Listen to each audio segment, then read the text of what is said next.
簡単だろ。ところでこの魔力の制限はどのくらい続ければいいの？あまり長いと疲れるんだけど。私と同じくらい。一生だ。お前は一生をかけて魔族を欺くんだ。Gesture drawing is one of the earliest skills to learn, and it's something that needs to be done consistently. The issue with gesture drawing is that the way you do gesture drawing is different than how you learn it. Because how you do gesture drawing is like how most people say how to do it on online. You know, set a short time limit, 1 minute, 30 seconds, 2 minutes, whatever, and try to get the general pose, the line of action angles, blah blah blah blah blah. But that's what you do when you already know how to draw gestures. It's not how you learn gesture. You learn gesture by going slow. Just like how when you are learning to drive, you go slow. When you're learning to read, you start slow. Learning how to do brain surgery, you start slow. So why are we telling people to go fast when they're learning to draw gesture? So the reason to go fast in gesture drawing is to limit the time you have to spend on a single drawing and to, you know, feel the energy and to be able to like start a lot of drawings. It's more important, especially when you're starting out, is to like begin drawings than end them. The more drawings you start, the better you will be, because the early phases of drawing is like the most important part. But that's how you practice gesture drawing, not how you learn gesture drawing. So how do you learn gesture drawing? The first thing is no time limit.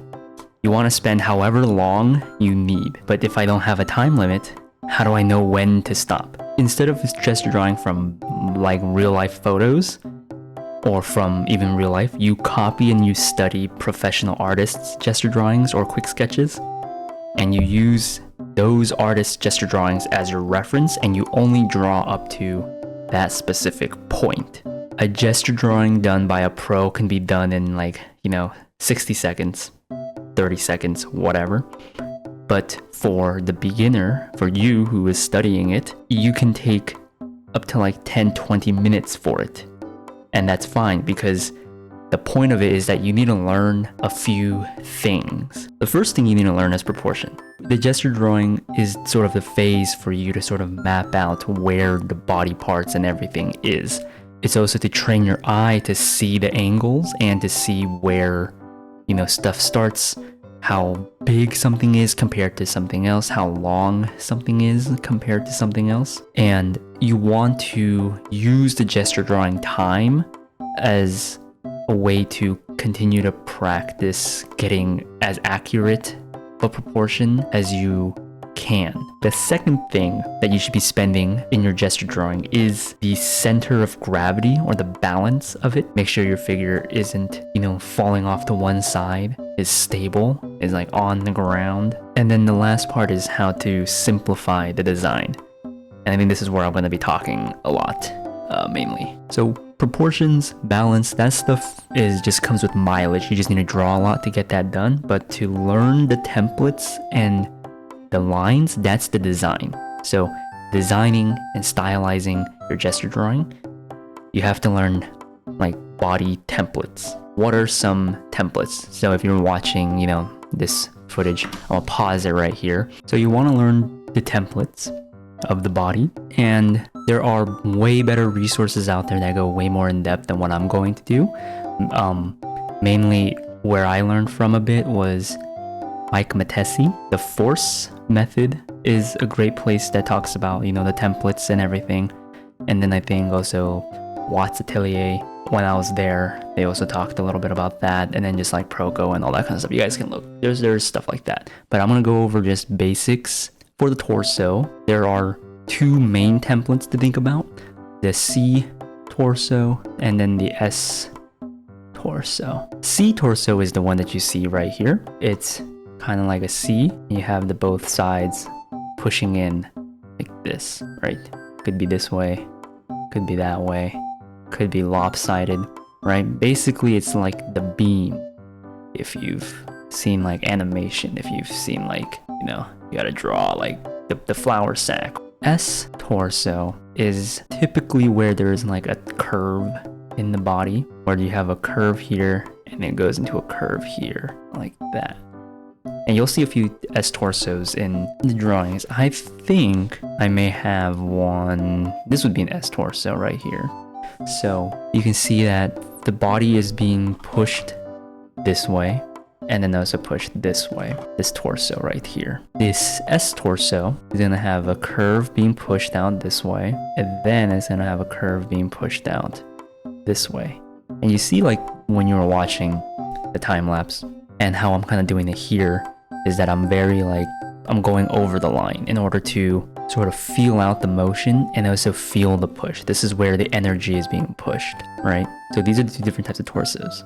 And something that you may have been noticing in the way I do my line is actually what I should have gone over a little bit before. Main types of lines that you've probably heard before: CSI, there's the C curve line, the S curve line, which is basically two C's, kind of like the torso, and then straights, CSI.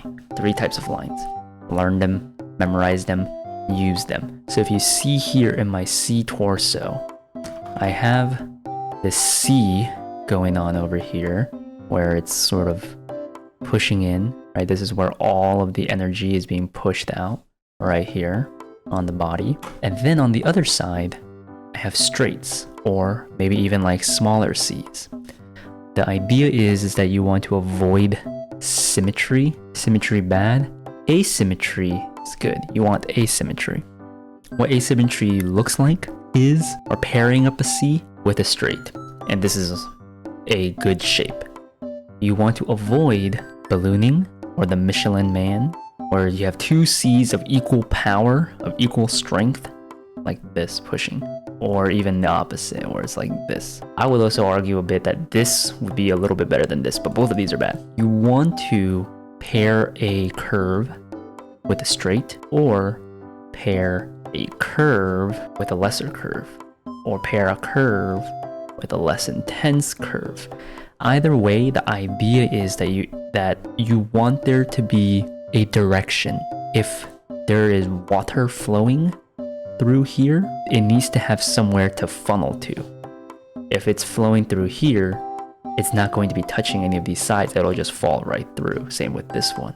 You want the water to kind of be bulging out on one end. So if you see over here, I have a bunch of curves with straights, curves with straights, curve straight, curve straight, things like that. So CSI / and then your torso template we went over. And then the last template to go over, that's like the most important, is leg templates. These ones here. And there's 2 types. There's like 2.5. The first main one is, so say if this is the hip, is outside, inside, outside. Outside of the thigh, inside of the knee, outside of the calf. And then you compare straights on all of them. And then it goes into the foot, like that. Could be the front view or the back view, right? If we're doing like the back view, is the butt. Outside of the hip, inside of the knee, outside of the calf. Go outside, inside, outside. And on the inside of the leg, it's kind of going to be doing like a little ping pong motion. What we don't want to have is like a Michelin style leg, like this, because that's like Balloon Man. We've all seen like the drawings with the dude or something, you know, like this, where it's like, whoa, look at the muscles. We want to avoid this. So what does it look like here on this model? We have the C torso already, and then it goes into the 2 legs. So outside of the thigh here, inside of the knee, outside of the calf, outside, inside, outside. That's the first leg template. Second leg template is this one, which is easier, I guess, because it's just front to back. Front of thigh, back of calf. Front to back, front to back. And you will see these leg templates most commonly in like a side view, where a person is standing kind of straight, like that, you know, side view facing this way. You'll see the front of the thigh connecting to the back of the calf, and then the other side would just be straights. When you're doing your gesture drawing, and if you're following how I'm going with it, a lot of these flow together. So I'll go from the big curve, I'll just be following the main curves. Big curve of the torso, this is where the energy is being pushed out. Swirl it around, right? It swirls around down here to sort of capture the butt a bit. Go down the front of the thigh, back of calf. Outside, inside, outside, straights, all that. And like I said, great if you want to get more deeper into this, you can look at Force, Mike Matesi Force. He talks a lot about that. You can see how I drew the energy lines. Very big. The big trick of it is mainly identification. So when you're starting out, I want to learn how to draw. Oh, fundamentals, gesture. Okay, how do you do gesture? Someone says, okay, we do, set a timer for 1 minute, draw fast, capture the line of action. And that's like where it stops, right? They're like, oh, this is the line for the shoulders. This is the line for the hips. Where's the line of action? Cool, you're done. Or it's like, cool, now finish the drawing. Like, what? What are you talking about, bro? So like, this is how you actually like do it. And the tricky part is like when you either don't know like what's going on, or maybe you do know, like you do know the leg templates, or you do know the chest templates, but like you don't know how to identify it. You might look at this and be like, oh, I think this is a front to back, which honestly could be, right? I think when I was drawing this, I was gonna go for like a front to back. It could be, right? There's always room. But after I was like looking at it a bit more and I sort of analyzed it a little bit more, I saw a stronger curve here with a smaller curve and a big curve here, and I just designed it that way. And that kind of just comes with experience and drawing a lot more. It's just being able to identify it. Well, first, we know the rule is to go slow. Don't go fast, go slow. When you're learning something, you go slow. No time limit. Don't do time limit or set a time limit for like 10 minutes, 20 minutes, 30 minutes, but only drawing up to the point of like a professional gesture drawing. Is I would spend your 10 minutes, 30 minutes is still kind of long, but like I'll spend your 10 minutes getting to this point. No timer, but your end goal is here, to accurately measure the proportions, right? Make sure that the proportions are fine. Make sure that you have the right gesture of the legs. So the next tip, after you've gotten rid of the timer, no more timer, and you've studied up and you've learned about the templates and you've studied other people's gesture drawings, I would trace over photographs. Try to mimic how the other artists have done the drawing. The reason being, you don't have to worry about proportions, and you can just focus on design and focus on analysis and focus on trying to understand how you would draw out the flow of the body. Proportions checked, and then center of gravity check. Just to kind of do what I'm doing, lower the opacity and just try to find the torso shape, try to find the leg template. Which type of leg is this? Imagine how does water flow throughout? How can things sort of connect and flow fluidly? So like I crossed out the actual reference photo because I don't want to look at that. That's so many lines and curves and bumps and bulges. And if you don't know how to simplify, if you don't know the design, if you don't know whatever, you're just gonna get confused. Just look at their pros gesture drawing, no time limit, and just study, see the lines, see how they designed it, see if you can notice the body templates. C torso, S torso, outside, inside, outside of thigh, inside of knee, outside of calf, or front to back, front of thigh, back of calf. So this first one took me 2 minutes. I'm gonna replay back this first one. Normal speed. So I'm gonna start with the torso first. I think beginners should start with torsos first, and don't worry about the head.